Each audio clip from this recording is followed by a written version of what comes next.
Oke, kita mulai. Saya izin buka dulu. Bismillahirrahmanirrahim. Assalamualaikum warahmatullahi wabarakatuh. Selamat malam, salam sejahtera untuk kita semua. Rekan-rekan mahasiswa yang berbahagia, kita lanjutkan perkuliahan kita di mata kuliah Global Business Environment. Untuk sekedar reminder ya, biar teman-teman juga bisa follow flow-nya. Minggu lalu kan kita bahas bab 1 ya, yang International Business and Globalization, ternyata agak panjang, baru selesai. Nah sekarang kita coba masuk di part 2 ini, National Environmental Differences, bab 3, 4, 2, 3, dan 4. Kalau lihat dari materinya seharusnya kita nggak perlu terlalu mendalam, nanti kalau ingin ada banyak diskusi, boleh silakan ya. Intinya teman-teman bebas lah kalau ada yang mau menyampaikan pendapat atau mau kasih feedback gitu ya, opini, monggo aja ya, nanti bisa angkat tangan, nyalakan mikrofon, nanti saya mention orangnya. Oke, jadi silakan ya, bisa cek di e-book atau classroom teman-teman masing-masing. Kita mulai dengan chapter 2 yang culture.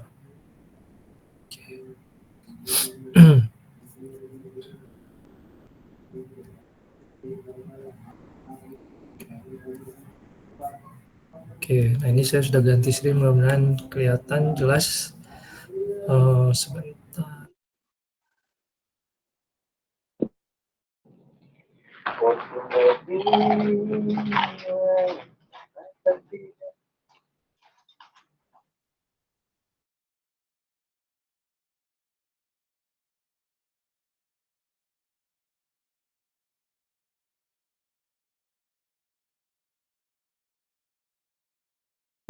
Kalau kita lihat di sini ya, objektif chapternya mungkin ada beberapa ya. Yang pertama, jadi kalau kita tujuannya ya, atau M-nya adalah melihat berbagai perbedaan budaya gitu ya, atau lingkungan budaya. Sebetulnya metodenya itu yang tepat seperti apa, atau ada metode apa aja sebenarnya untuk melihat. Kalau tools juga nanti teman-teman bisa simak gitu ya di diskusi ini, atau bisa cek juga di textbook bahwa sebenarnya metode-metode tools itu juga banyak. Yang paling terkenal mungkin teman-teman pernah dengar juga di mata kuliah lain ya, seperti Hofstede Culture Dimension. Dia memetakan suatu negara kekuatannya apa saja. Nah itu bisa juga cek tools tersebut ya. Kemudian objektif yang kedua bisa menganalisis penyebab-penyebab utama atau yang mayor terkait dengan perbedaan budaya dan juga perubahan budaya. Kemudian ada faktor perilaku yang mempengaruhi praktek bisnis di suatu wilayah, dan juga kita nanti akan lihat semacam bukan SOP lah ya, tapi semacam aturan umum buat, atau yang aturan umum yang bisa diikuti oleh perusahaan-perusahaan yang memang aim-nya adalah masuk di pasar internasional, atau kita sebut IB ya, International Business. Oke. Nah, faktor yang pertama tentu ada yang namanya faktor manusianya gitu ya. Contoh misalnya nilai yang dianut oleh masyarakat Jakarta taruhlah ya, seperti itu, tentu dapat kita observasi dan kita katakan berbeda dengan nilai yang dianut oleh masyarakat yang dekat saja, misalnya gitu ya, Baduy contohnya lah ya, yang agak jauh sedikit, atau mungkin even misalnya kita geser sedikit aja lah ke Banten misalnya atau Bogor, itu kita udah bisa merasakan ada perbedaan nilai. Nah, nilai ini nanti merambah ke hal lain seperti perilaku ya, bagaimana orang mensikapi orang yang lebih tua misalnya ya. Kemudian juga mempengaruhi nilai-nilai kepercayaan yang dianut oleh kelompok orang tersebut. Nah, Kemudian dari situ nanti ya, karena orang-orang ini berbeda, nah tentu nanti ujung-ujungnya yang muncul yang namanya cultural diversity. Nah, kalau dari sudut pandang bisnis ya, cultural diversity ini bisa saja menjadi nilai unggul ya, atau competitive advantage. Cuman memanage-nya memang tidak mudah ya. Kenapa? Karena di satu sisi ekstrim kita harus berpikir tentang satu item yang homogen yang bisa mewakili semua budaya tadi ya.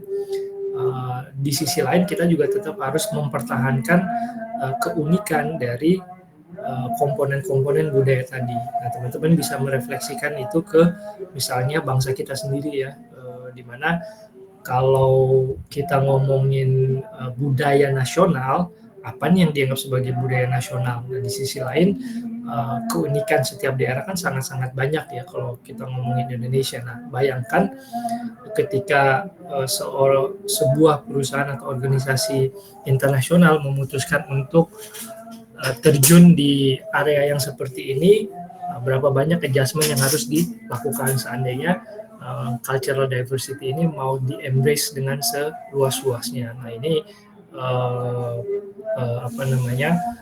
tentu jadi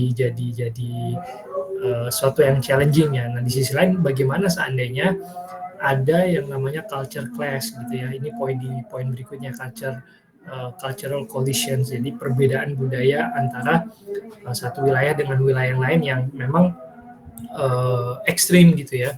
Jadi kalau ini terjadi ya bisa jadi bisnis justru menjadi nggak efektif dan bisa juga menimbulkan ketegangan di antara sesama komponen masyarakat atau orang yang ada di wilayah tersebut. Nah, ini perlu juga dipertimbangkan. Kalau teman-teman cek di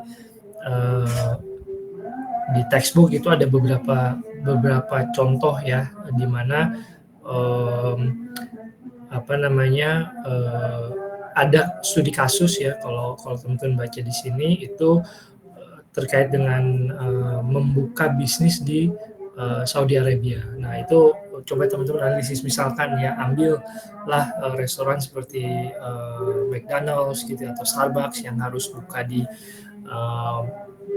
negara Timur Tengah. Nah, itu secara tradisionalnya gimana,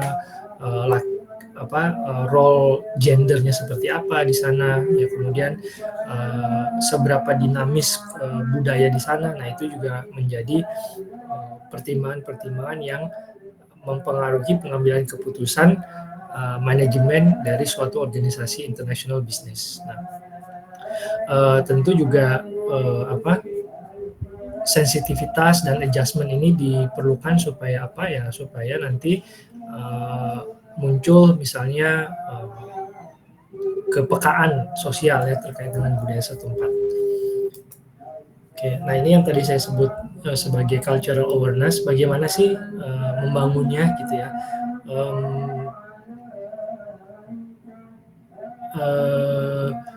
Kita mungkin sepakat ya, semua orang sepakat bahwa setiap negara itu punya budaya yang berbeda-beda. Nah, akan tetapi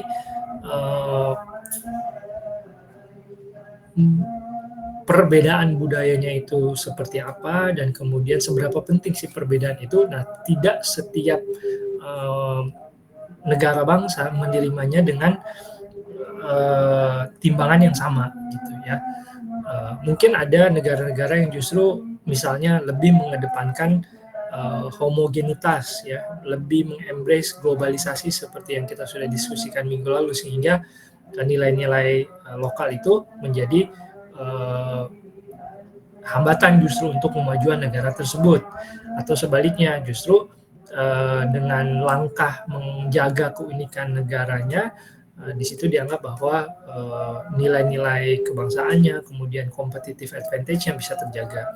Minggu lalu kalau teman-teman masih ingat, kita sempat mendiskusikan kasusnya Donald Trump ya, di mana dia intinya Presiden Trump berbicara mengenai pentingnya setiap negara itu menjadi unik gitu. Karena dulu kita bisa lihat bedanya Amerika dengan perkoboyan misalnya gitu ya. Kalau kita ngomongin Eropa identik dengan apa gitu ya, ngomongin Asia identik dengan ini. Nah sekarang di tengah era globalisasi ini kok kelihatannya dunia semakin seragam ya. Jadi keunikan-keunikan tadi hilang. Nah, sesuatu yang seharusnya menjadi competitive advantage mungkin itulah yang disorot sama Donald Trump. Jadi hilang, jadi budayanya berubah gitu ya. Identitas negaranya mungkin jadi blur, kabur ya. Nilai-nilai menurut mereka yang diinginkan oleh founding fathers dari negara tersebut juga jadinya semakin nggak kelihatan misalnya dengan adanya hal-hal yang semakin seragam tadi gitu. Ya, jadi baik lagi ya disinilah kenapa penting untuk membangun yang namanya cultural awareness ya. Cara membangunnya ada banyak, yang pasti yang apa namanya tuh metode yang paling tepat ya adalah kalau golden rule itu ada yang bilang ya jangan memperlakukan orang lain seperti dengan perilaku yang kita tidak ingin diperlakukan seperti itu. Nah ini ada golden rule kayak gitu ya. Nah ini bisa jadi pondasi dasar kita membangun cultural awareness. Nah di sisi lain karena sekarang dunia semakin terkoneksi, globalisasi semakin masif ya, artinya batas-batas negara bangsa itu kan juga udah menjadi semakin tidak terlalu formal lagi gitu ya. Di atas kertas ada ya, tetapi secara de facto-nya mungkin udah semakin hilang. Nah disinilah mengisolasi budaya dari kondisi ekonomi dan politik yang berkaitan itu jadinya sulit ya.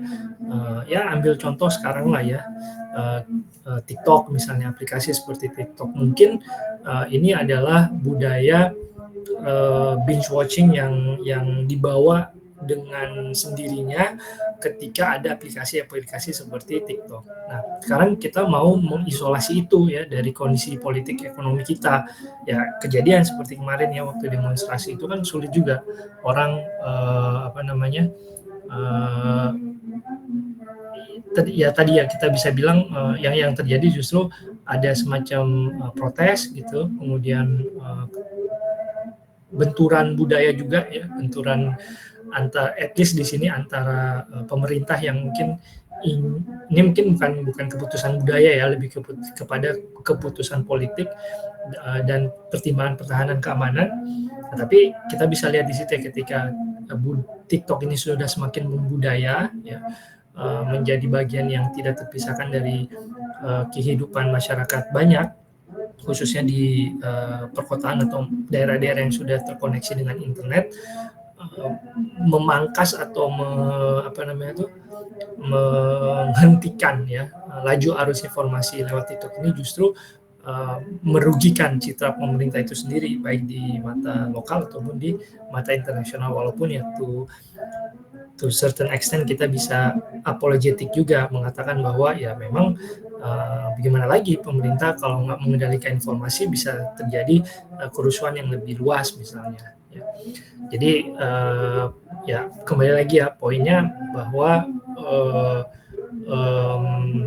sulit untuk memisahkan budaya dari kondisi politik dan juga kondisi ekonomi ya. Banyaklah contohnya kalau teman-teman nanti pelajari di antropologi bagaimana baju daerah itu ya misalnya berevolusi ya dari yang bahannya ini kemudian menjadi bahan yang lebih tinggi, kemudian mencampurkan sedikit misalnya dengan budaya Eropanya ya, di beberapa daerah kan seperti itu, misalkan budaya Beskaf dan seterusnya. Jadi ya memang sulit ya kalau opsi ini mau diambil ya. Even mohon maaf ya seperti yang dilakukan di Baduy juga kan juga pada akhirnya harus berdamai dengan realita kekinian kan, makanya dibuat Baduy dalam, Baduy luar ya, walaupun upaya-upaya untuk mempertahankan orisinalitasnya tetap terus berlangsung sampai dengan hari ini. Nah budaya yang baik tentu budaya yang dia dapat terus beradaptasi ya dengan perkembangan zaman. Mungkin yang kita anggap lah ya budayanya budaya tradisional ya yang identik dan begitu disebut itu kita langsung bisa relate ya, contoh kebudayaan China dan kebudayaan India itu kan dua budaya dunia yang once kita sebut langsung cepat orang semua di dunia relate dan langsung spesifik gitu ya. Atau budaya misalnya Jepang ya, beberapa negara yang identik dengan keunikan-keunikan tadi. Nah, jalur pendidikan pasti ya itu membantu untuk terciptanya kepekaan budaya ini ya, atau cultural awareness ini. Nah, biasanya kalau di dunia pendidikan itu nanti teman-teman bisa cek ya yang sudah punya keluarga anaknya apakah masih diajarkan di sekolah nilai-nilai multikulturalisme gitu. Jadi di pelajaran memang turunan dari pemerintah itu ada namanya nilai-nilai multikulturalisme. Jadi dibiasakan sedari dini anak sekolah itu diberikan pemahaman mengenai budaya yang mengenai adanya budaya yang berbeda-beda. Nah, tentu levelnya nanti ini disesuaikan dengan sekolahnya. Mungkin kalau nasional ya sebatas multikultural dari sisi wilayah ya. Kalau dia di Jawa Barat mungkin ada sedikit tentang Jawa Tengahnya, ada sedikit tentang DKI Jakarta. Kalau di sekolah-sekolah yang internasional mungkin multikulturalismenya bisa sampai dimensi antar negara karena menyesuaikan dengan profil peserta didiknya gitu. Nah, dan tentu ya setiap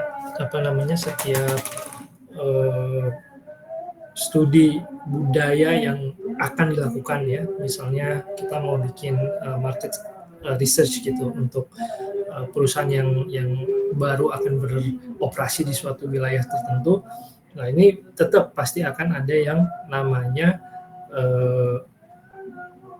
kekurangan di sana dan di sini. Nah, jadi tidak, sekali lagi ya, idenya adalah bahwa tidak ada metode yang betul-betul komprehensif ya ketika bicara tentang studi budaya ini. Namun di tengah kondisi yang seperti tadi ya, kalau kita bicara pengambilan keputusan bisnis ya, kita mengambil yang paling optimal ya, bukan yang paling sempurna. Nah, optimal ini bagaimana ya, bisa saja dengan memanfaatkan tools-tools yang sudah ada di tengah-tengah kita ya. Even ya kenapa misalnya terjadi kekurangan di dalam studi budaya tadi, karena kadang-kadang ya yang diperbandingkan itu nanti tentu idealnya gitu ya, ketika kita mencoba untuk membandingkan satu budaya dengan budaya yang lain, kadang-kadang hambatannya adalah yang pertama, kalau lewat studi kualitatif misalnya, teman-teman kan ini menjelang ini juga mungkin ya udah metodologi penelitian dengan studi kuantitatif atau kualitatif lewat kuesioner, apalagi yang open-ended questions gitu, bisa beragam sekali jawabannya walaupun itu datang dari budaya yang sama gitu ya. Ya contoh aja ya, mungkin nilai-nilai mendefinisikan Betawi aja ya, orang bisa punya pendapat yang berbeda-beda gitu ya. Kalau memang Betawi itu hanya satu jenis ya mungkin sejarawan atau organisasi kemasyarakatan yang punya unsur Betawinya mungkin hanya satu gitu, tapi ternyata kan di lapangan kita tahu ada banyak gitu ya. Kemudian karena unsur utama budaya ini adalah manusia, dan manusia ini punya spektrum yang sangat beragam, sehingga variasi even di dalam budaya yang sama itu bisa saja terjadi gitu. Ya, contoh ya budaya Melayu misalnya, kita mau ngomongin Melayu mana nih? Ada Melayu yang mirip seperti Malaysia gitu, Melayu Riau misalnya, tapi ada Melayu yang udah agak lebih ke dekat ke Jakarta, yang mungkin Palembang gitu misalnya, itu kan Melayu juga semuanya, tapi tidak mirip, ya sudah tidak terlalu mirip dengan budaya Melayu yang ada di Malaysia atau di Thailand Selatan misalnya, atau di Singapura misalnya. Itu pasti akan terjadi variasi. Cuman ketika variasi-variasi itu terjadi, biasanya untuk bisa mendefinisikan, diambillah keseragamannya ya, atau diambil rata-rata kalau di bahasa bahasa kuantitatif, ya, penilaian kuantitatif, diambil rata-rata yang dianggap bisa merepresentasikan keseluruhan populasi. Nah, masalahnya adalah pendekatan seperti ini bisa saja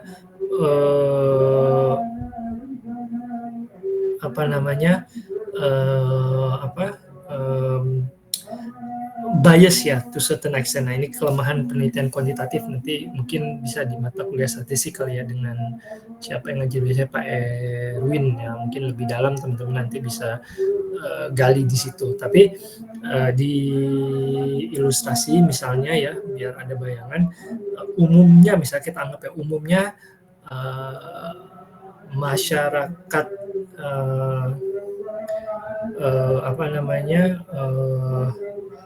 Swedia misalnya gitu ya, orang-orang Skandinavia rata-ratanya tidak nyaman ketika melakukan proses tawar-menawar.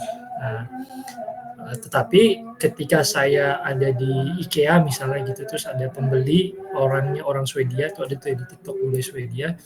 Nah, terus dia beli barang di IKEA, kita bilang dia pasti nggak mau nawar, ya belum tentu juga, karena kan nilai atau hasil kesimpulan itu diambil berdasarkan rata-rata. Nah, sementara rata-ratanya belum tentu juga ya mewakili semua atau keseluruhan populasi, kira-kira gitu ya. Nah, kadang-kadang ada yang mungkin dekat dengan budaya tersebut, ada yang jauh dari budaya tersebut. Jadi semuanya bisa berkontribusi pada terjadinya shortcoming yang tadi saya sebutkan. Nah, terakhir yang juga bisa menyebabkan kendala dalam studi budaya ini adalah berlebihan melihat perubahan ya.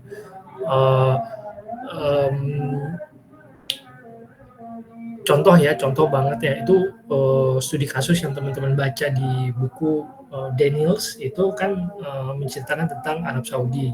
Bukunya mungkin udah agak tua sedikit ya, 2019. Sekarang 2025 mungkin udah cukup berbeda ya budaya yang disebut gender roles di tahun 2019 dengan gender roles di Arab Saudi hari ini bisa jadi sudah sangat berbeda ya, karena ada kebijakan yang diambil sama Raja Salman juga kan untuk mengarah ke sana. Tapi intinya seperti itu ya, bahwa kadang-kadang ketika kita bicara studi sosial ya, itu sangat dinamis, sehingga 1 tahun ke belakang, 2 tahun ke belakang itu, atau beberapa tahun ke belakang itu, bisa jadi hasil penelitiannya sudah nggak lagi relevan dengan kondisi kekinian di negara yang akan dituju, misalnya seperti itu. Oke. Kalau boleh sederhanakan ya, bagaimana budaya ini terbentuk dan bagaimana budaya berubah, biasanya bisa disebabkan oleh beberapa hal ya, seperti pilihan, bisa juga karena ada pemaksaan ya, atau ya ada imposition dari pihak yang lebih berkuasa. Contoh misalnya yang gampang ya, kalau yang sifatnya choice ya, ketika suatu daerah memutuskan untuk membuka diri terhadap lapangan kerja di bidang pabrik misalnya gitu ya. Nah itu kan pasti membawa budaya yang beda tuh di desanya yang tadinya tidak mengenal istilah kos-kosan, mungkin ya jadi mengenal istilah itu mes, jadinya tidak mengenal istilah polusi udara, jadinya mengenal misalnya. Nah itu pasti sedikit banyak mengubah kebiasaan adat istiadat dan ya pada akhirnya budaya yang terjadi di daerah tersebut. Pabrik ada mengenal kerja shift-shiftan gitu ya. Di masyarakat yang lebih tradisional ya malam itu waktu istirahat. Tapi kalau di daerah pabrik malam ya tetap shift kedua misalnya gitu ya. Nah itu kan pasti mempengaruhi juga tuh ya. Bagaimana masyarakat sekitar itu berinteraksi dengan proses shift-shiftan tadi. Contoh yang tadinya masyarakat sekitar hanya menjual nasi bungkus di pagi hari, sekarang dengan adanya keputusan pimpinan aparatur desa setempat untuk mengizinkan pendirian pabrik di lokasi wilayahnya, jadi sekarang ada yang jualan tuh malam ya. Sebelumnya kan nggak ada yang beli nasi bungkusnya. Nah sekarang dengan pabrik ada shift malam, ada karyawan ada karyawannya, pekerjanya, buruhnya yang datang di pabrik kerjanya malam. Jadi masyarakat sekitar tergerak untuk membuat usaha seperti tadi. Mungkin ojek juga gitu ya. Jadi yang tadinya hanya siang hari sekarang sampai malam hari. Nah, dan seterusnya. Ini pilihan-pilihan yang dilaksanakan by choice. Tapi bisa juga karena adanya mungkin penjajahan ya. Ini yang kedua nih, contoh yang kedua yang imposition ya. Yang saya masih ingat misalnya di kita lah ya, di Indonesia ini mungkin nggak terlalu kental sih ya di kita, tapi ada beberapa hal yang masih bisa di trace back ke budaya pemerintahan kolonial Belanda zaman dulu ya, seperti contoh budaya katanya sih ya makan keju, makan roti dengan meses itu kan sangat Belanda sebenarnya ya. Jadi itu masih ada sampai kita hari ini. Mungkin kalau tulisan-tulisan bahasa sudah tidak terlalu ya, tapi ada pengaruhnya lah ya di bahasa juga. Nah kemudian yang mungkin masih kental itu kalau teman-teman ke Vietnam atau ke Thailand, karena mereka bekas jajahan Prancis, jadi cukup kental tuh ya budaya Prancisnya di sana ya. Misalnya banyak kafe-kafe yang ala-ala Prancis gitu ya, di yang kalau di sana kan budaya Eropa kan kalau kafe itu kursinya di luar bukan di dalam, justru orang-orang senengnya duduk di luar melihat orang-orang jalan. Itu common banget kalau teman-teman ada waktu misalnya main ke Vietnam misalnya ya. Itu satu ya. Atau yang gampang contoh kalau teman-teman pernah ke China ya, kan dia punya teritori ada beda-beda tuh ya, ada China yang mainlandnya, ada Hong Kong yang memang dominan jajahan Inggris ya, sehingga bahasanya mainly orang di sana bicara bahasa Inggris, pusat financial hub dunia juga ya.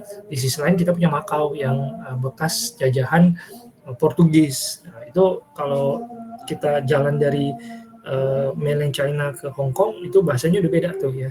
Lambang-lambangnya udah banyak bahasa Inggris malah ya, mainly bahasa Inggris kalau di Hong Kong. Kita ke Macau bahasanya semuanya bahasa Portugis gitu ya. Even mereka kalau diajak ngomong Portugis lancar, diajak ngomong bahasa Inggris malah nggak bisa gitu ya. Mungkin kalau bahasa Mandarin masih oke. Nah, jadi ini contoh ya bagaimana budaya penjajah, kolonialisme, imperialisme itu bisa ikut mempengaruhi budaya lokal setempat. Ya. Termasuk mungkin juga pada akhirnya agama yang menjadi dominan di suatu wilayah kan itu juga bisa ya. Kenapa misalnya di daerah timur Indonesia lebih dominan agama tertentu, di sebelah baratnya lebih dominan agama tertentu. Nah ini sekali lagi nggak terlepas juga dari bisa pilihan, bisa juga imperialisme tadi. Oke, saya lanjutkan. Nah,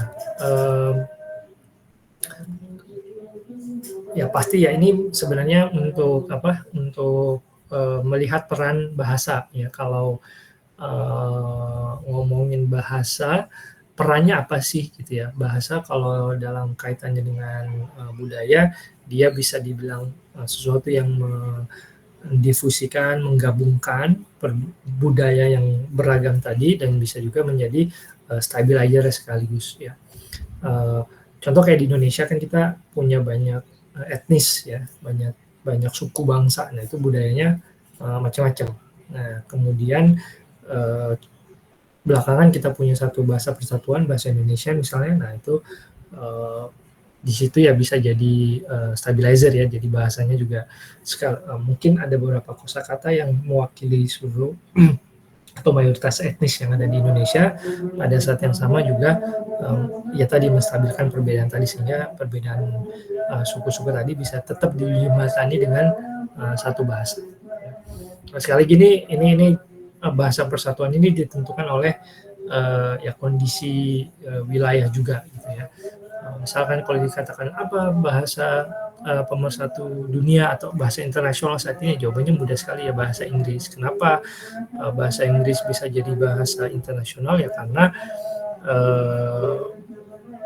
penuturnya banyak sekali gitu ya di dunia ini, dan ya mungkin terbantu juga dengan yang sudah kita singgung sebelumnya ya, ada imperialisme di situ, dan memang ada pencapaian di bidang akademik dan sebagainya. Oke. Agama juga bisa ya, faktor lain yang juga membantu untuk menstabilkan budaya itu adalah agama ya. Banyak nilai-nilai di suatu budaya, taruhlah kita ambil yang kecil ya, suku ya di Indonesia itu kan turunan dari agama yang dominan di daerah tersebut. Contoh apa ya, misalnya suku Minang gitu ya, itu kan faktor Islamnya sangat kuat di dalam budaya, sehingga kadang ya misalnya kata Islam ya Minang ya Islam, misalnya seperti itu ya. Kalau bicara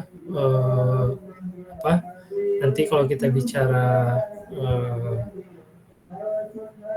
praktek bisnis ya, tentu ya ada beberapa hal yang nantinya menjadi isu gitu ketika kita mencoba untuk masuk ke wilayah internasional bisnis ini. Contoh ya soal macam-macam lah ya, stratifikasi sosial ya. Di satu negara strata sosial itu penting, di negara yang lain jadi nggak penting.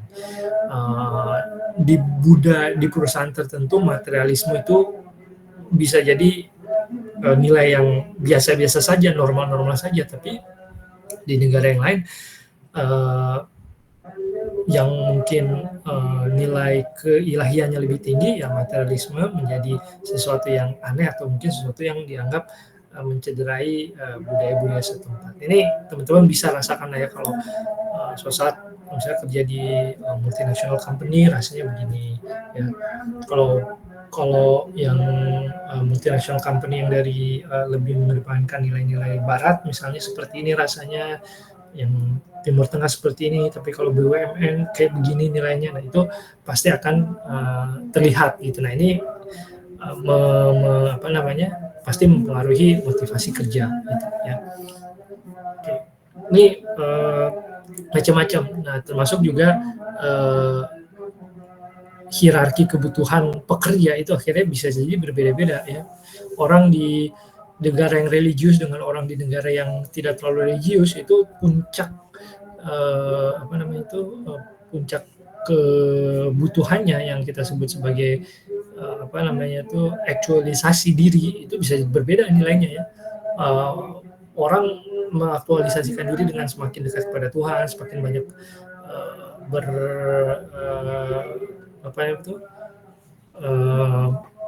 berderma gitu ya, membantu orang banyak. Ada yang menyikapinya dengan kepemilikan harta benda. Itu bisa berbeda negara, berbeda budaya, berbeda juga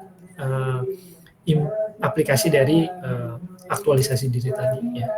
Nah, ini yang teman-teman nanti tadi saya sempat sebutkan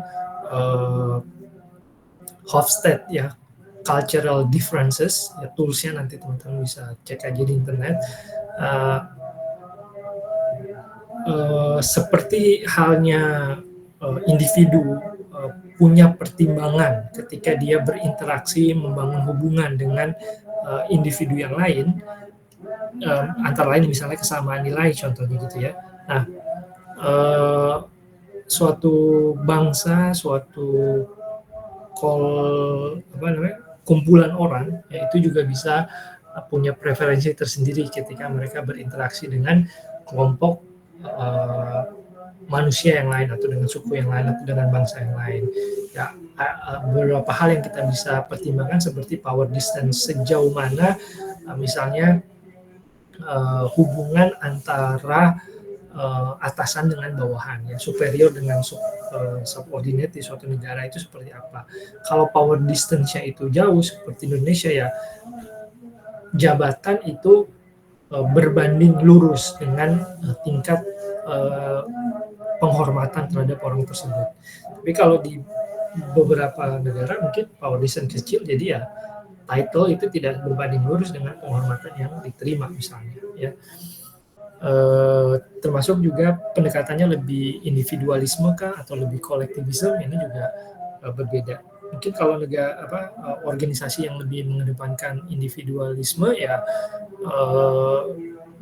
kompetisi itu jadi sesuatu yang wajar-wajar saja gitu ya, malah meningkatkan motivasi. Tapi kalau kolektivisme itu lebih erat dengan masyarakat, latar belakang pekerjanya, mungkin kompetisi jadi sesuatu yang mengganggu, sesuatu yang membuat demotivasi dan malah merugikan misalnya untuk perusahaan. Oke. Lebih lanjut kalau kita bicara soal atau bicara aspek bisnisnya, ya pasti kita bicara pengambilan keputusan. Di situ ada perilaku risk appetite-nya, ya.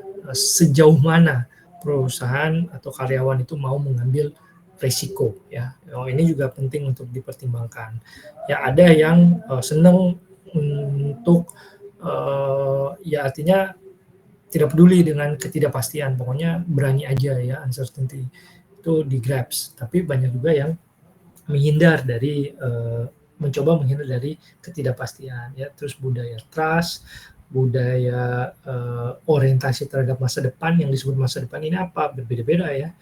Yang ada yang mungkin identik dengan masa depan adalah masa tua, tapi ada juga masa depan, future ini diartikan dengan masa setelah kematian. Nah itu udah beda tuh ininya, ya. Perilaku pola pengambilan risikonya seperti apa, ya, termasuk juga ya fatalism di sini, ya.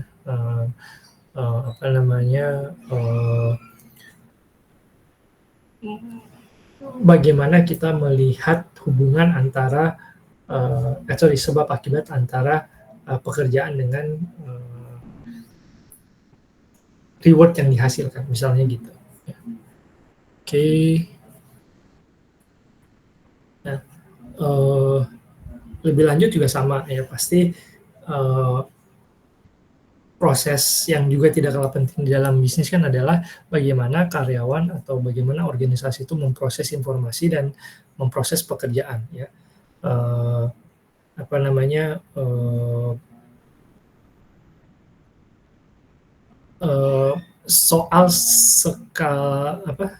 Soal misalnya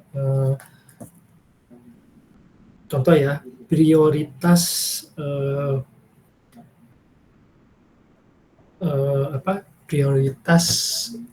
pekerjaan misalnya gitu, ya, atau prioritas masalah mana yang harus diselesaikan. Contoh, ada tarik-menarik antara kepentingan investor dengan kepentingan masyarakat lokal.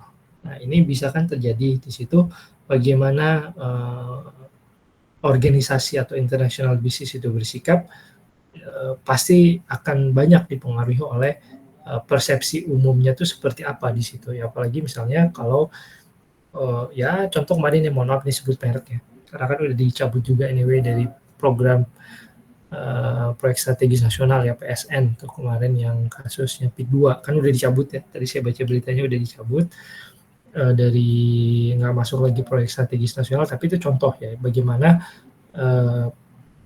ada konflik ya antara masyarakat lokal yang ingin mempertahankan nilai-nilai mereka, budaya mereka dengan pengembang investor yang ya mungkin perusahaan malah ya, bukan developer ya, developer yang ingin memodernisasi garis-garis pantai yang masuk proyek strategis nasional itu. Nah di sini kan pasti sedikit banyak budaya itu berpengaruh. Mungkin buat masyarakat seberapa penting sih sebenarnya modernisasi gitu. Kalau ternyata misalnya membawa dampak negatif terhadap kehidupan anak muda ya, membawa dampak negatif terhadap lingkungan misalnya dan seterusnya. Nah, kemudian juga, nah ini penting ya, menarik kalau teman-teman sering dengar mungkin istilahnya ada yang namanya low context dan ada yang namanya high context ya. Orang yang ada di low context itu biasanya lebih outspoken, lebih straightforward di dalam berbicara. Ya suku bangsa yang teman-teman lihat Sumatera misalnya, yaitu biasanya punya budaya low context, nggak suka ngomong gitu ya, nggak seneng ya bilang gitu ya. Tapi kalau budaya-budaya yang lebih high context seperti di Pulau Jawa gitu, nah ini orang bermain dengan simbol, orang bermain dengan tutur kata yang tidak tidak langsung gitu ya, tidak eksplisit tapi implisit ya, makanya ketika politik kita dominan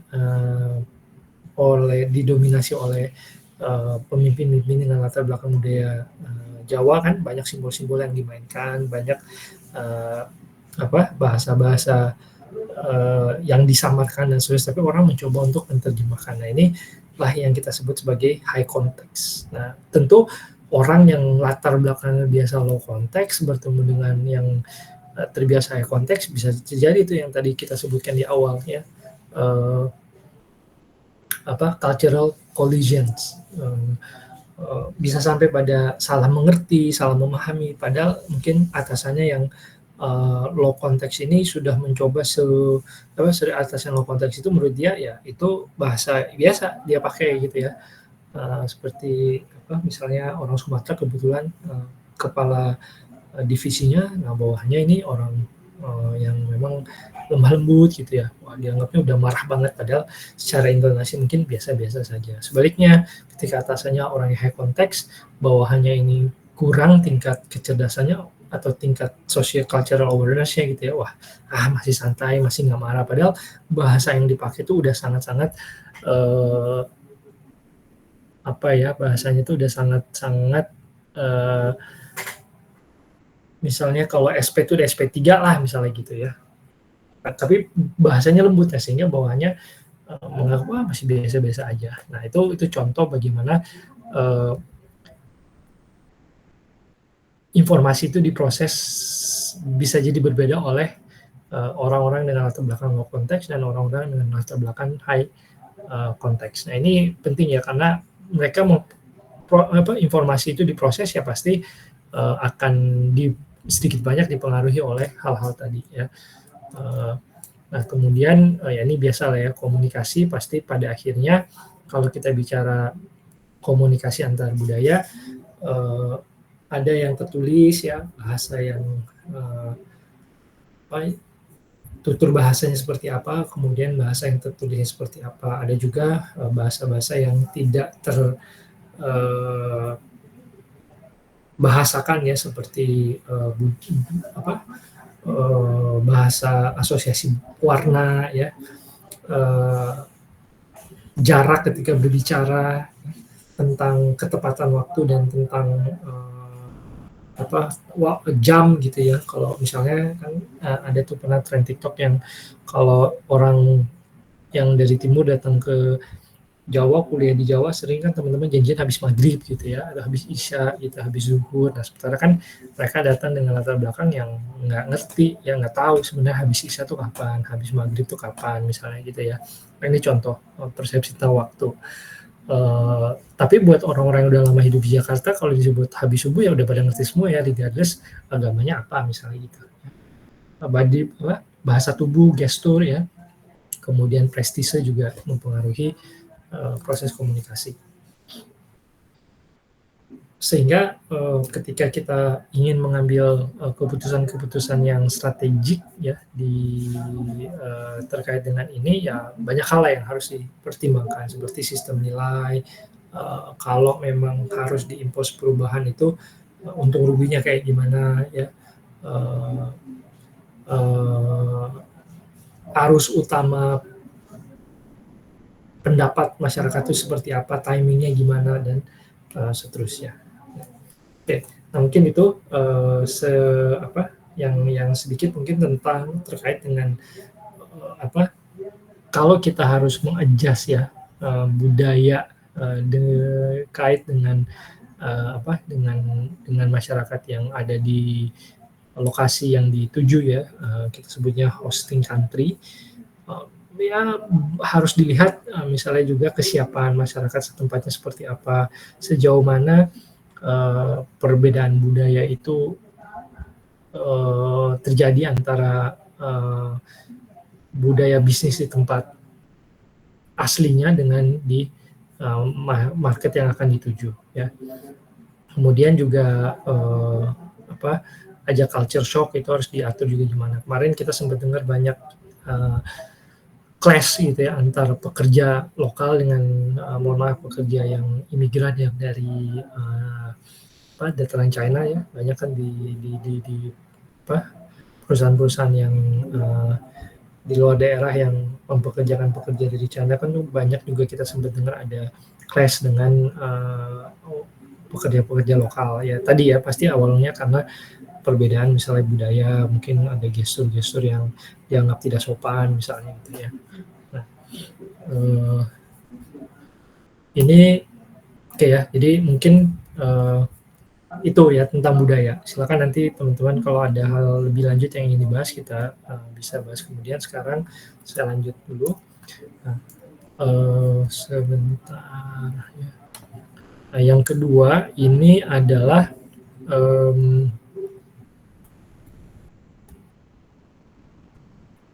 biasalah ya, ini faktor eksternal ya, budaya dan politik yang dihadapi oleh bisnis. Mungkin kita udah cukup panjang lebar juga lah ya membahas ini di awal-awal ya. Coba kita lihat ada hal baru apa mungkin yang bisa kita elaborate. Yang pasti sistem politik itu bicara soal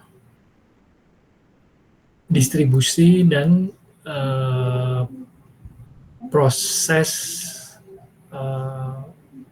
pengaturan dan proses untuk meraih kekuasaan di suatu negara. Ini pasti berbeda-beda ya.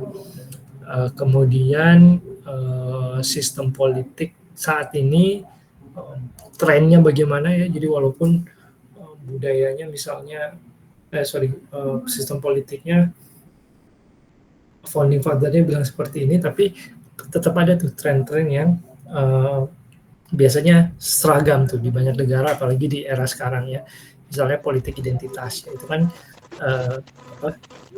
terjadi di saya dulu nih.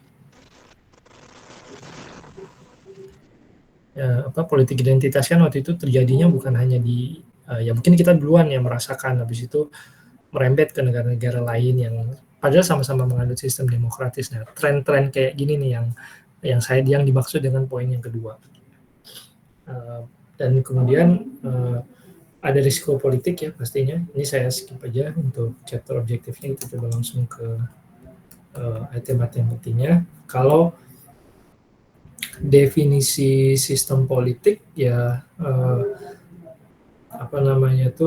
suatu rangkaian utuh ya yang terdiri dari institusi, organisasi, dan juga interest group-nya, ya, kelompok-kelompok yang berkepentingan. Nah ini yang disebut sistem politik. Ya, jadi institusinya, organisasinya, dan juga kelompok-kelompok yang berkepentingan. Nah ini kita bicara komponen dari sistemnya, karena sistem kan adalah kalau dibahasakan secara sederhana maknanya adalah keseluruhan ya atas unit yang lebih kecil. Nah, unit-unit yang lebih kecil dalam sistem politik itu ada institusi, ada organisasi, ada kelompok-kelompok yang memiliki kepentingan.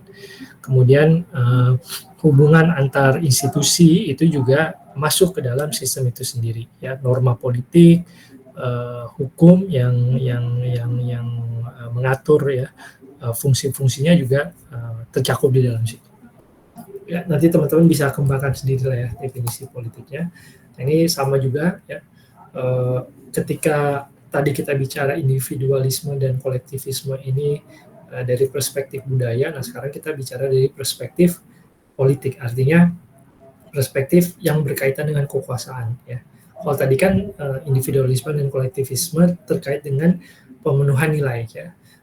Apakah perorangan yang lebih dipentingkan atau kelompok yang lebih dipentingkan secara nilai, misalnya dalam kehidupan sehari-hari orang lebih menghargai privasi atau orang lebih menghargai acara-acara yang sifatnya komunal, itu konteksnya budaya. Tapi kalau dalam konteks politik misalnya pemimpin ya, pemimpin administrasi wilayah ini ditentukan oleh vote dari orang per orang atau dihitungnya lewat perwakilan misalnya. Itu kan di kita juga common ya di Indonesia kan,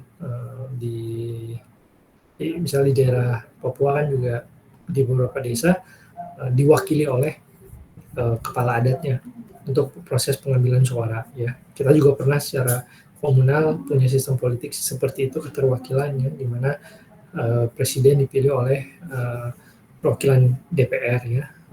Sampai hari ini Amerika masih mengambil sistem yang sama kan, pemilihan presiden juga tidak langsung tapi lewat perwakilan. Oke, kemudian ada ideologi politik ya, macam-macam lah ya. Ada mungkin hari ini udah nggak terlalu obvious lah ya untuk dibedakan ya, tetapi umumnya memang plural gitu ya, menganut paham bahwa grup yang berbeda ini di-embrace lah di dalam satu politik yang sama. Kalau bahasanya Bung Karno ya, ada satu tempat di mana orang yang punya perbedaan politik itu bisa bergelut, nggak bisa berantem ya. Itu yang cikal bakalnya MPR DPR. Oke. Nah, demokrasi aja pun turunannya banyak misalnya. Ada demokrasi parlementer, ada demokrasi liberal, demokrasi representatif, demokrasi terpimpin, demokrasi sosial, dan seterusnya. Tapi intinya demokrasi itu yang sama dari keseluruhannya adalah partisipasi setiap individu itu sangat dihargai. Jadi proses pengambilan putusan yang demokratis itu proses pengambilan yang melibatkan sebanyak mungkin anggota kelompok. Itu ciri utama dari demokrasi. Nah, sebaliknya kalau kita bicara totalitarianisme, ini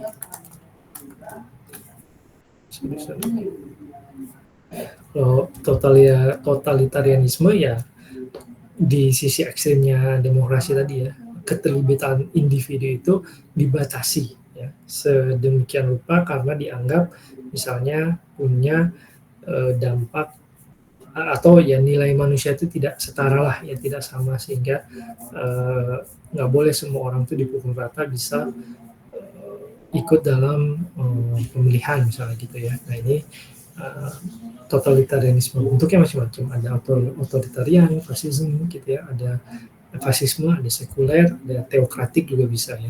Totalitarianisme sekuler misalnya contohnya di negara kayak Turki ya pernah kan sampai hari ini pun. Nah, kemudian kalau teokratik yang obvious ya contoh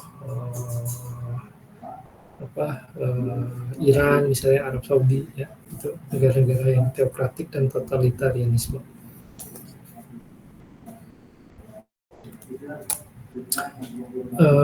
Ya tadi kita bicara ada sistem politik yang memang sudah established ya, jadi jati diri apa namanya itu, si negara bangsa tadi, tapi ada juga yang kita sebut sebagai tren gitu ya. Tren tadi yang kayak tadi saya sebut ya, orang lagi suka apa condong kepada populisme misalnya. Belakangan kan banyak negara karena politik identitas tadi ya mulai sibuk lagi dengan keakuannya ya, sehingga mulai lagi mencoba untuk membuat nilai bangsanya tuh great again ya, seperti Amerika terakhir kita bahas Jepang misalnya ya. Nah itu tren-tren yang perlu juga diperhatikan ya. Nah dalam kaitannya dengan pengambilan atau keputusan untuk apakah suatu bisnis ini mau beroperasi atau tidak di level bisnis internasional bisnis ya, tentu ada risiko politik yang harus dipertimbangkan ya. Banyak perusahaan multinasional itu yang menjadikan ini nih apa ya, risiko politik ini pertimbangan utama ya. Misalnya kalau dilihat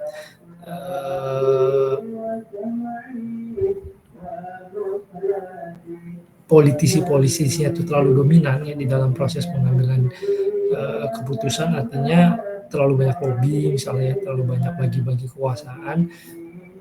Banyak MNC yang menganggap itu sebagai skor merah lah ya, kalau negaranya dianggap seperti itu. Nah, secara umum ya risiko politik mengacu kepada semua peristiwa atau keputusan politik di suatu negara yang walaupun balik lagi ya, risiko ini kan tidak harus negatif ya, tapi di sini diartikan negatif gitu. Keputusan atau kejadian di suatu negara yang berdampak negatif terhadap keuntungan atau keberlangsungan dari suatu investasi ya. Bentuknya bisa prosedur, bisa distributif, bisa juga katastrofik ya, tergantung dari melihatnya ya. Kalau implikasi bisnisnya yang seperti kita pernah singgung ya, kalau ternyata prosedural ya bisa saja terlalu banyak penguasa kecil ya di daerah, akhirnya menyebabkan prosedur investasi itu panjang, mahal misalnya ya.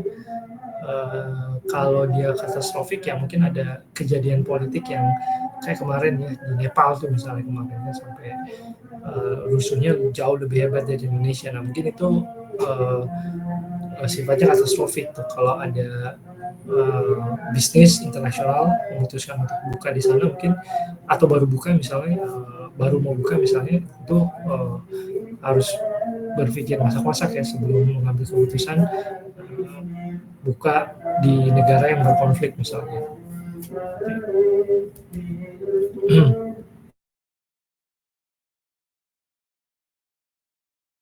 Kalau legal system ya ini sistem hukum lah ya, ada sebentar.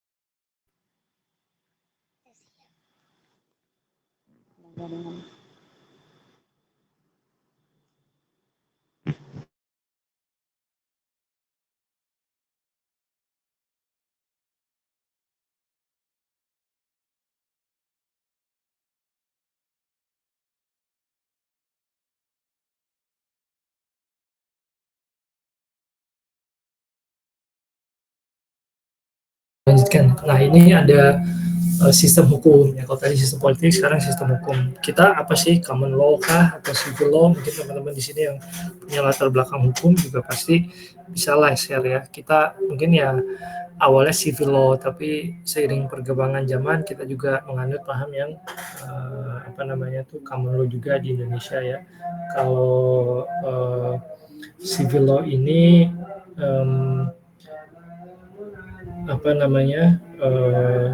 undang-undang yang punya supremasi ya. Kalau sebaliknya kalau common law ya berarti supremasi atau ya jurisprudensi ya kita sebutnya seperti itu, tertingginya mungkin ada di keputusan orang bijaknya atau hakimnya, kira-kira kayak begitu ya. Jadi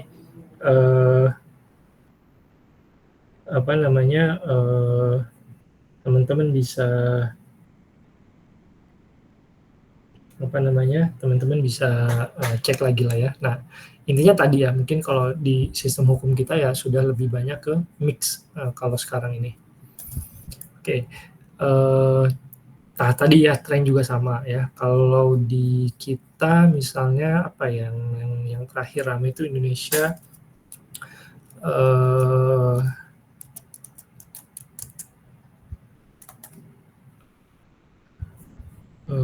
apa ya, setelah saya cek dulu.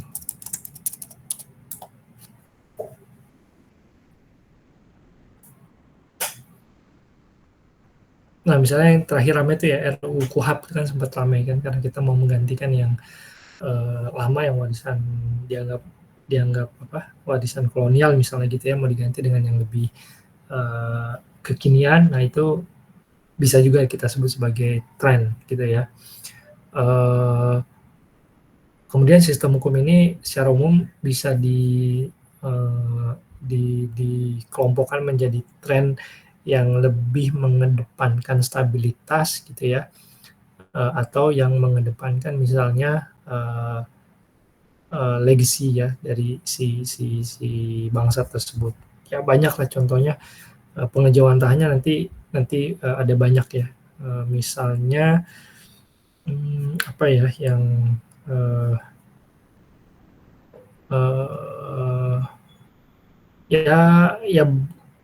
ya kalau di textbook itu ada konsensus Washington, ada konsensus Beijing ya, ini dua negara dengan ideologi yang berbeda. Nah, nanti teman-teman bisa cek lah ya konsekuensinya terhadap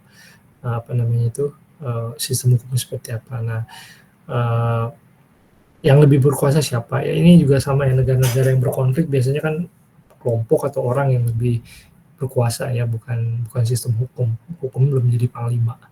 Itu kalau di negara-negara yang sudah lebih established ya yang menjadi panglimanya hukum gitu. Nah, terkait dengan dua aspek tadi ya, sistem politik dan sistem hukum, biasanya aspek operasional itu akan sangat bergantung dengan itu ya. Saya kasih contoh, misalnya saya punya perusahaan atau bekerja di perusahaan yang multinasional ya, tetapi perusahaan ini tidak hanya tunduk kepada aturan di negara asalnya, misalnya di Kanada ya, tapi dia juga harus taat tunduk terhadap aturan-aturan OJK ya. Jadi bisa saja yang diwajibkan OJK ini tidak diwajibkan di aturan yang sebelumnya. Nah, ini biasanya dari sisi operasional punya konsekuensi budget misalnya ya, jadi lebih banyak ya. Nah, saya kasih contoh yang kalau di industri saya itu yang lagi ramai misalnya atau ini deh yang kemarin dicabut ya, kebijakan gitu ya, intinya kebijakan alih teknologi misalnya ya.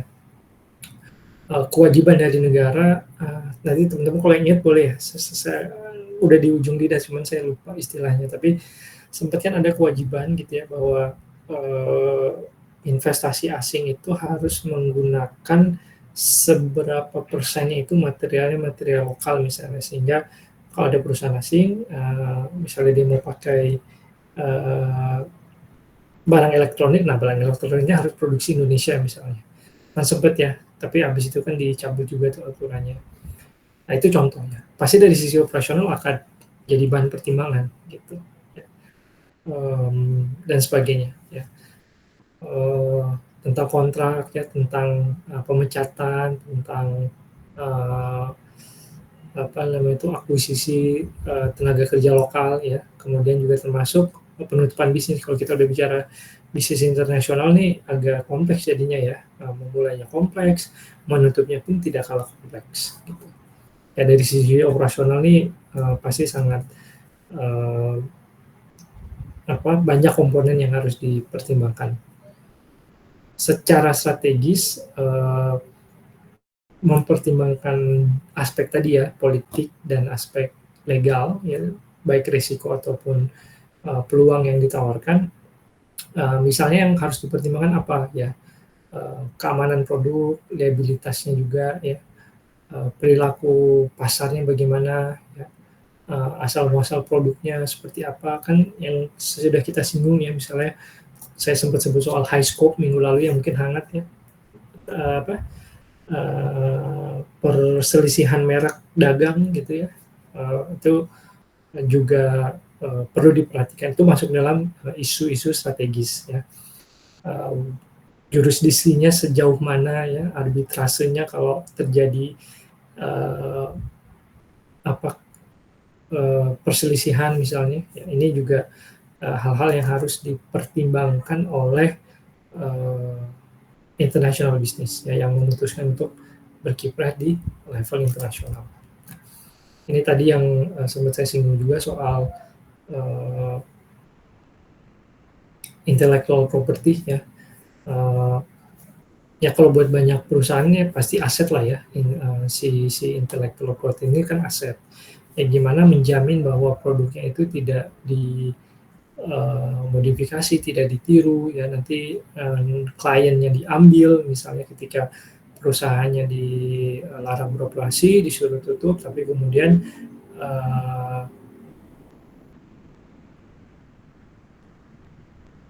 misalnya ya aset metodenya atau aset even barangnya ya atau patennya di-copy, diduplikasi, replikasi, kemudian dipasarkan dengan nama yang lain, kliennya direbut misalnya. Nah ini lazim terjadi tuh di ranah bisnis internasional. Makanya intellectual property ini juga menjadi isu yang menarik ya kalau sudah bicara soal sistem politik dan legal di dalam konteks global business environment.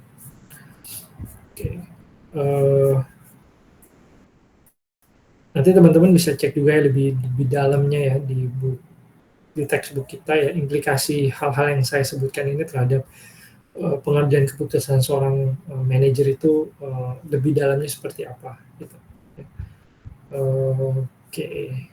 Nah, kalau bicara soal sistem politik, sistem hukum dan kaitannya dengan lingkungan bisnis ya, kita bisa punya misalnya kita bisa punya rating, kan sempat ramai ya waktu itu ya, doing business in various countries ya, seberapa mudah dikeluarkan oleh World Bank ya, rankingnya seberapa mudah sih menjalankan atau memulai bisnis di suatu wilayah. Itu dimulai rankingnya dari yang paling gampang ya, seperti Singapura itu mudah ya, sampai dengan yang susah ya, ranking-ranking bawah tuh salah satunya Indonesia gitu ya, diurutkan berdasarkan kemudahan menjalankan bisnis. Nah, kemudahan menjalankan bisnis ini mulai dari tadi ya, settingnya, startingnya, sampai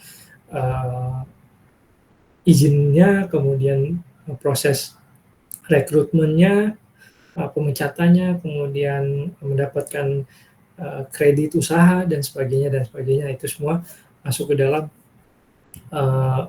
isu-isu yang, sorry ini bukan intellectual property ya, tapi masuk ke dalam tadi ya, implikasi dari adanya variasi di bidang politik dan hukum itu terhadap lingkungan bisnis seperti apa ya. Salah satu yang paling gampang adalah semudah apa sih menjalankan bisnis atau semudah apa kita memulai bisnis di suatu wilayah. Nah itu pasti banyak dipengaruhi oleh sistem politik dan juga sistem hukum yang ada di negara tersebut. Oke, nah selesai untuk chapter 2-nya, kita lanjut dengan chapter 3, chapter 4.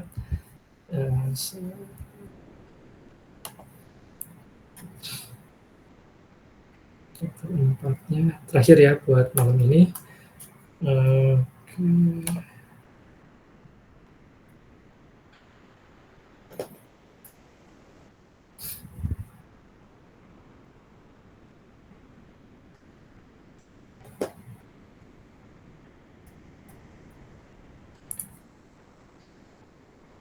terkait dengan sistem ekonomi dan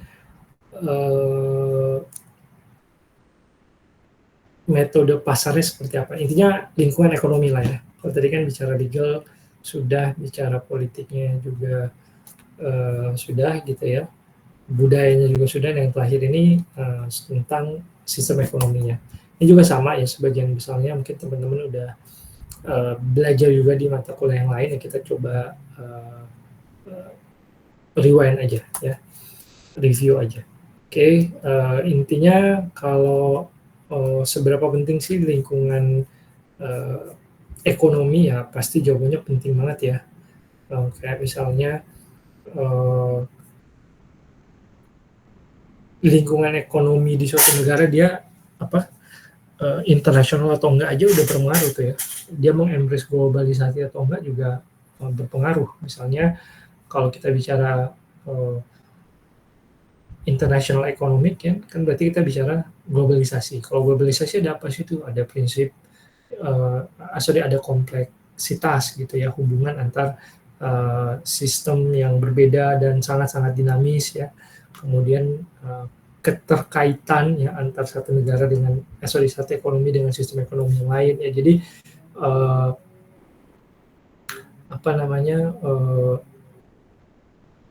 dengan mengerti tentang sistem ekonomi yang bermacam-macam tadi ya, diharapkan seorang manajer, seorang leader, pengambil keputusan di dalam suatu organisasi bisnis itu bisa memahami kompleksitasnya, kemudian bisa memahami dinamika pasarnya, dan juga bisa mengerti tentang keterkaitan ya, saling terhubungan antar pasar-pasar tadi ya. Oke. Kalau bicara, nah ini ukuran makroekonomi, saya yakin teman-teman juga udah sering mendengarkan lah ya di mata kuliah yang lain. Ukuran yang bisa kita pakai ya ketika menilai atau mengukur ya ke seberapa baik, seberapa buruk ya, itu kan kalau kita cuma bilang ekonominya baik, ekonominya buruk, ini kata sifat yang relatif ya. Tapi supaya relativitas tadi lebih lebih mudah dipahami ya, kita masukkanlah nilai ukuran-ukuran yang lebih matematis ya, seperti ukuran gross national income ya, ukuran gross domestic product ya. Ini istilah yang teman-teman sudah sering dengar saya yakin ya, di mata kuliah sebelum mata kuliah saya. Oke. Nah, kalau gross national income tadi bicara tentang pendapatan ya, total pendapatan yang disumbang oleh produksi domestik maupun aktivitas produksi internasional ya, dari perusahaan-perusahaan dalam negerinya. Nah, GNI ini dipengaruhi oleh apa sih? Ya tentu pasti kalau bicara soal produksi domestik ya, dan aktivitas produksi internasional yang dilakukan oleh perusahaan-perusahaan dalam negeri, ya pasti bicara tentang populasi dong ya, negeri itu seperti apa, ya pasti akan berpengaruh terhadap GNI-nya. Kemudian pertumbuhannya seperti apa, pertumbuhan penduduk, pertumbuhan ekonomi, dan sebagainya. Living cost juga bagaimana ya. Kemudian ketahanan ekonominya juga seperti apa ada di negara tersebut. Nah, yang juga penting untuk dipelajari ya dari fitur-fitur suatu ekonomi ya, misalnya inflasinya seperti apa sih gitu ya. Kemudian tingkat pengangguran ya, utang, kemudian distribusi pendapatan, kesenjangan sosial yang nanti larinya ke sana. Kan distribusi pendapatan misalnya lebih banyak di Jabodetabek atau lebih merata misalnya. Kemiskinan ya, ongkos upah tenaga kerja, produktivitas bangsanya secara umum, balance of payment ya, ekspor importnya tuh gimana ya, itu juga menjadi hal-hal yang bisa kita pertimbangkan ya ketika mengakses suatu sistem ekonomi. yang sisa-sisanya ini kalau di buku tuh ada banyak juga yang lebih detail lah ya. Kalau definisi sistem ekonomi kan tadi ada sistem politik, ada sistem hukum ya. Kalau sistem ekonomi berkaitan dengan mekanisme ya, yang berhubungan dengan produksi, distribusi, dan konsumsi barang serta jasa. Nah, tipenya bisa market economy, common economy, ya, atau bisa juga mixed economy. Kebanyakan negara atau trennya ya kalau boleh dibilang seperti itu, sistem ekonomi saat ini ya kebanyakannya mix ya. Walaupun by default dia lebih cenderung market atau common misalnya, tapi dalam prakteknya kebanyakan negara sekarang spektrumnya di mixed economy. Kenapa ya? Karena tadi balik lagi ada pengaruh globalisasi. Oke, nah ini economic freedom index, ini teman-teman nanti bisa lihat detailnya di textbook ya. Tapi ini ukuran yang bisa dipakai untuk melihat sejauh mana intervensi pemerintah terjadi di berkaitan dengan free market ya. Contoh ya, kalau negara-negara yang punya skor tinggi itu kayak Hong Kong, Singapura, ya Swiss, New Zealand, negara-negara yang memang sangat-sangat bisa dikategorikan sangat free lah ya, free of intervention dari pemerintah. Jadi kalau teman-teman menjalankan aktivitas bisnis di sana ya mungkin istilah subsidi gitu-gitu minim lah ya, betul-betul diserahkan kepada harga pasar kira-kira gitu. Tapi kalau negara kayak Indonesia mungkin ya skornya lebih di bawah ya, setengah ya, moderately free lah ya. Kalau negara-negara kayak kita mungkin adanya di angka 60-an lah ya. Artinya mungkin regulasi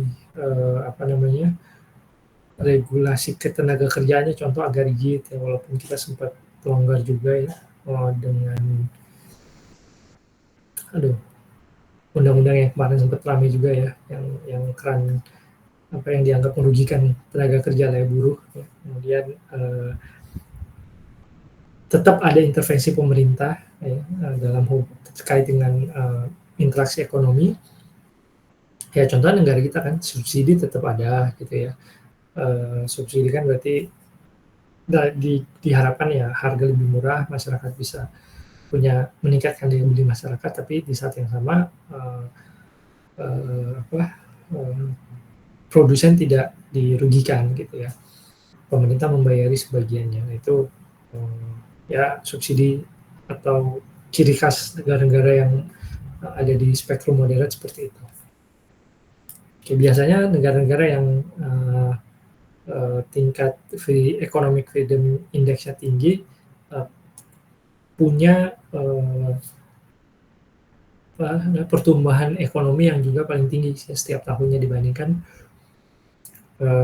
dengan negara-negara dengan economic freedom index yang lebih kecil ya. Memang ini identik ya dari dulu ya, dari sebelum kita punya sistem negara bangsa seperti sekarang ya, masih di era tradisional, daerah-daerah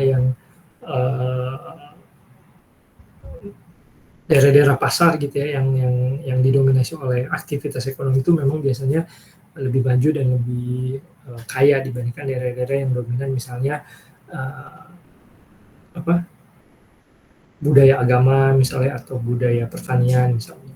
Jadi terrefleksikan juga di kehidupan kita di era modern sekarang ya. Untuk mengukurnya ya banyak ya. Nah, nanti teman-teman bisa cek juga ya di textbook apa aja sih sebenarnya yang dipakai untuk menyusun indeks ini gitu ya. Saya nggak mau terlalu dalam. Terakhir ya, memang kalau kita bicara konsep ekonomi ya harapannya kalau mau bebas ya seperti tadi ya, freedom economic freedom index-nya itu tinggi ya, berarti sangat market economy. Nah, kalau market economy kan berarti dia menekankan kepada aspek individualismenya ya, bukan kolektivismenya ya. Ini erat kaitannya dengan bab kita sebelumnya tuh, ada budaya kan, individualisme, kolektivisme. Dalam sistem politik terjawantahkan juga menjadi kolektivisme atau individualisme. Nah, dalam market ekonomi, dalam sistem ekonomi pun terrefleksi sebagai tadi ya, Kalau budaya bangsanya mengedepankan individualisme, sistem politiknya mengedepankan individualisme, biasanya sistem marketnya itu lebih mengarah ke market ekonomi yang kalau menurut Economic Freedom Index tadi punya skor paling tinggi. Nah, kalau dia sudah punya skor paling tinggi, biasanya berbanding lurus dengan tingkat pertumbuhan ekonomi tahunannya dan juga berbanding lurus terkait dengan kekayaan dari negara tersebut. Jadi ini yang teman-teman bisa grab secara umum seperti itu. Ya, biasanya pasti peran pemerintah kalau bicara market ekonomi ya liberalisasi itu sejauh mana terjadi ya. Kemudian sistem politik, sistem hukumnya itu gimana di sana ya. Itu juga ikut berpengaruh ya, karena kalau pemerintah itu menjaga jarak ya dengan pasar, berarti kan tugas pemerintah adalah memastikan arena kompetisi itu fair untuk semua pihak. Nah, tapi dia nggak boleh intervensi ya, sifatnya nyawasi tadi. Makanya biasanya negara-negara yang mengadut market ekonomi itu punya ya tadi orang bilang panglimanya udah hukum gitu ya, sistem hukum, sistem legalnya itu di depan, karena orang nggak apa-apa kita kompetisi sampai berdarah-darah, nggak apa-apa, yang penting aturannya jelas. Nah itu ciri-ciri market ekonomi seperti itu. Makanya sejauh mana pemerintah kalau di sini ya terlibat dalam privatisasi aset-aset swasta ya, kemudian deregulasi ya, kemudian hak atas properti ya, reformasi fiskal, reformasi moneter ya, legislasi antitrust itu sejauh mana dijalankan di suatu negara oleh pemerintahnya akan mendukung apakah negara tersebut nantinya semakin mentransformasikan atau semakin transisi ke market ekonomi atau belum ya. Oke, mungkin itu ya terakhir ya. Jadi kita sudah bahas 3 bab ya. Mungkin tambahan sedikit kalau saya boleh pinjam di textbook ini sedikit aja ya, saya pindahkan dulu. Kadang nggak ada di slide saya, tapi untuk mengimprove kemampuan analytics kita ya di bidang ini ada measure yang bisa kita pakai ya. Contoh laju pertumbuhan ekonomi, rate of economic growth. Jadi bukan growth-nya, tapi kita lihat lajunya, laju pertumbuhan ekonominya itu gimana dari tahun ke tahun. Kemudian ukuran populasinya ya, purchasing power parity, PPP-nya ini gimana. Ini istilah-istilah makroekonomik ya teman-teman, mungkin kalau lupa ya silakan dibuka lagi. Ya ini contoh aja. Tadi udah saya sebut di awal ada GDP, ada GNI ya, ini tambahan aja ya. Istilah-istilah lain yang juga membantu teman-teman untuk melakukan analisis ekonomi. Nah, nanti ada item lain juga yang menarik. Contoh kalau sekarang kan eranya green ya, green economics, walaupun ini juga ditentang nih sama pemerintahan Trump ya. Nah, tapi let's say ya, kita kan masih berlaku nih. Nah, di sini ada hal-hal yang bisa kita pakai ya. Net National Product, ya, Genuine Progress Indicators, Human Development Index, ada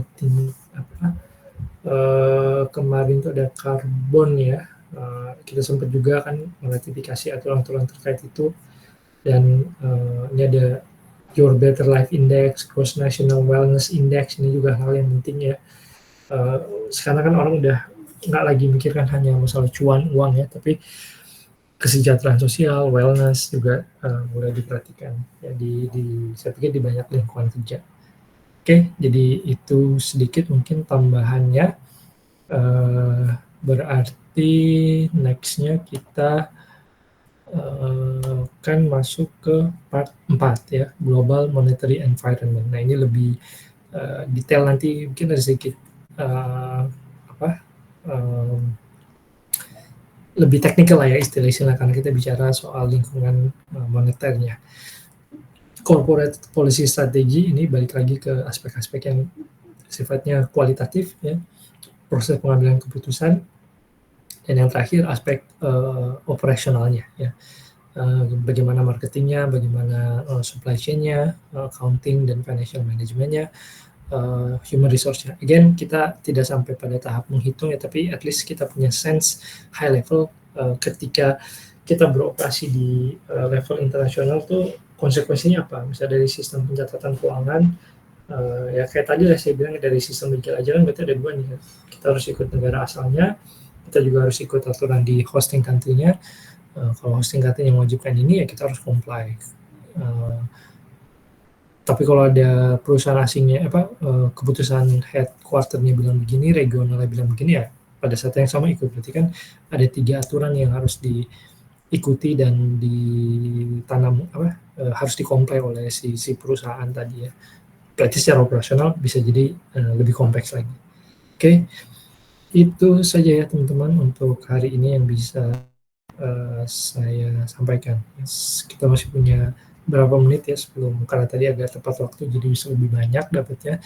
Silakan kalau ada yang ada feedback atau pertanyaan yang ingin disampaikan sebelum kita tutup pertemuan malam hari ini. Ya silakan teman-teman, ada yang mau ditanyakan atau disampaikan terkait dengan 3 chapter tadi. Kita bicara tentang lingkungan, perbedaan satu bangsa dengan bangsa yang lain itu bisa dilihat dari apa sih? Satu, dilihat dari budayanya, yang kedua dilihat dari sistem politik atau sistem pemerintahan, ketiga dilihat dari sistem legalnya, sistem hukumnya, yang keempat kita lihat dari sistem ekonomi dan metode pasarnya seperti apa di negara tersebut ya. Jadi fokusnya hari ini di 4 item tadi. Oke. Bagaimana teman-teman, cukup jelas ya? Mungkin ya. Kayaknya jelas semua ya, karena nggak ada. Jelas, cukup Pak, terima kasih. Cukup Pak. Oke. Cukup Ya, Pak. Siap. Terima kasih Pak. Ya baik, kalau begitu saya pikir bisa kita cukupkan sampai di sini untuk pertemuan malam hari ini. Nanti silakan kalau mau baca-baca in advance. Tadi fokus kita di minggu depan ada di bab part 3 dan 4 ya. Kalau memang cukup saya coba cover sebanyak-banyaknya. Part 3 dan 4 berarti ada 7 bab ya di pekan yang akan datang. Terima kasih atensinya dan partisipasi dari rekan-rekan semuanya. Selamat melanjutkan aktivitas ataupun selamat istirahat. Demikian, terima kasih. Selamat malam. Assalamualaikum warahmatullahi wabarakatuh. Waalaikumsalam warahmatullahi wabarakatuh. Waalaikumsalam warahmatullahi wabarakatuh.